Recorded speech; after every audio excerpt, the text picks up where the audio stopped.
अस्सलाम वालेकुम रहमतुल्लाहि वबरकातुहू। मेरी यूट्यूब फ्रेंड्स एंड फैमिली, कैसे हैं आप सब? उम्मीद करती हूँ आप सब खैर खैरियत से होंगे, ईमान और तकवा की बेहतरीन हालतों में होंगे। अल्लाह ताला से दुआ है ताला हमारे वक्त में, सलाहियतों में, हमारी ज़िंदगियों में बरकत पैदा कर दे, हमसे राज़ी हो जाए, में दीन दुनिया और आखिरत की तमाम तर भलाइयाँ अता फरमाए। इसी दुआ से हम चलेंगे अपनी रेसिपी की तरफ। आप लोग देख के हैरान हो रहे कि ये पक्का पकाया सालन सब कुछ यहाँ पे पड़ा हुआ है। तो ये हमारा लेफ्ट ओवर सालन, रात को हमने हमारा देगी कौरमा हमारे घर आया था, तो आधा तो बच्चों ने खा लिया था, बच गया। तो मैंने सोचा क्यों ना इससे राइस बनाए जाए ताकि ये यूज़ भी हो जाए और जो है ना बच्चे राइस भी खा लें। तो ये हमने लिया तकरीबन ये हाफ केजी से ऊपर है चिकन, और 1 से 1.5 हमने स्लाइस प्याज लिया है, 1 खाने का चम्मच नमक लिया और 1 बिरयानी का साशे लिया। इसमें और कुछ भी नहीं डलेगा, अदरक लहसुन टमाटर हर चीज़ मसाले इसमें डले हुए हैं। सबसे पहले हम पतीले में प्याज डालेंगे, उनको लाइट ब्राउन करेंगे।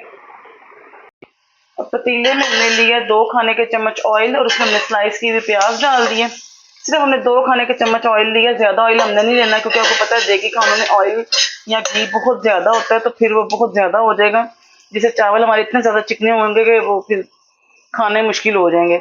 और जिन लोगों ने मेरी देखी है यखनी बीफ यखनी पुलाव की रेसिपी, उन्हें पता होगा कि मैं यखनी वाले चावलों में हरगिज़ भी बिरयानी मसाला यूज़ नहीं करती, वरना यखनी का टेस्ट ख़त्म हो जाता है। तो आज चूँकि हमारा यखनी वाला पुलाव नहीं है, सिंपल देगी सालन है, तो मैंने सोचा कि मैं इसमें बिरयानी मसाला डाल के इसके टेस्ट को थोड़ा इन्हेंस किया जाए।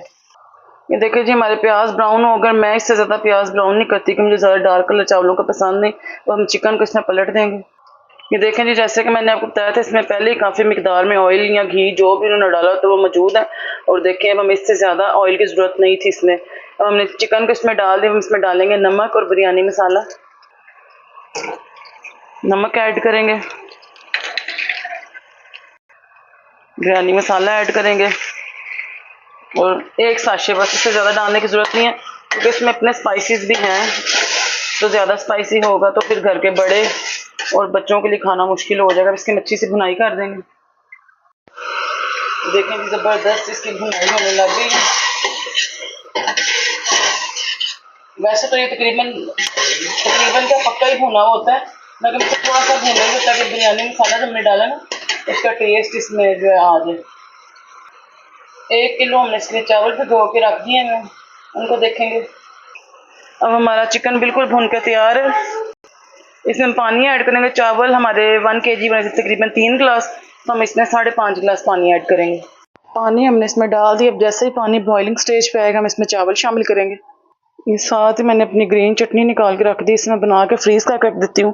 कुछ को मैं जार्स में भर के रख देती हूँ, कुछ को मैं आइस ट्रेस जो होते हैं उसमें बना के क्यूब्स बना के रख लेती हूँ। मेरे क्यूब्स ख़त्म हुए हुए थे, अभी यही पड़ी थी, मैं इसको साथ रख दिया। ये चूल्हे के टेम्परेचर से जो है ना ये मेल्ट हो जाएगी, हम इसकी ग्रीन चटनी बना लेंगे। ये देखें जी, पानी हमारा बॉइलिंग स्टेज पे आ गया, इसमें बबल्स बनने शुरू हो गए हैं। अब हम इसमें चावल डाल देंगे। और ये बड़ी अच्छी टिप है कि कभी भी बोलते हैं पानी में चावल डालने से ना आप गुरेज करें, उसमें ना डालें, क्योंकि उससे चावल की जो ऊपर की जो होती है ना पॉलिश वो उतर जाती है और चावल चिपकते ज़्यादा हैं। इसलिए नॉर्मल टेम्परेचर पे जब आ जाए तो आप इसमें चावल ऐड कर दें। अब इसमें चावल ऐड करेंगे जी, तो इसमें चावल ऐड करेंगे। चावल का एक्स्ट्रा पानी हमने सारा उतार लेना है, वरना चावल हमारे नरम हो जाएंगे। बिल्कुल भी पानी हमने इसमें शामिल नहीं होने देना।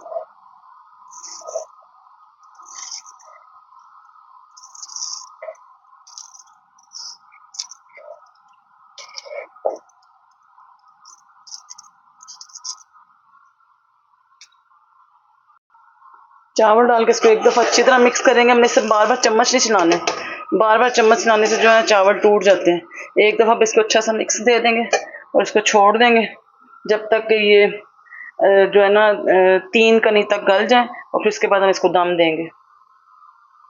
ये देखें जी हमारे चावल दम वाली स्टेज पे आ गए। इसमें हम ज़ीरा छिड़केंगे,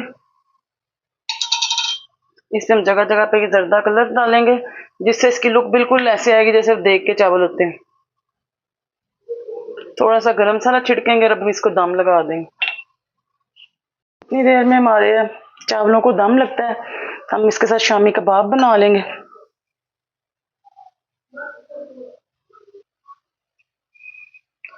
अल्हम्दुलिल्लाह हर औरत अपने घर में सुगड़ होती है, बस ये छोटी छोटी ट्रिक्स होती हैं कि हम टेस्ट को इस तरह इन्हेंस करें कि कोई गैस ही ना कर सके कि ये किसी लेफ्ट ओवर चीज़ से बनी हुई है, या उसकी प्रेजेंटेशन उसकी सर्विंग ऐसी करें कि कोई गैस ही ना कर सके।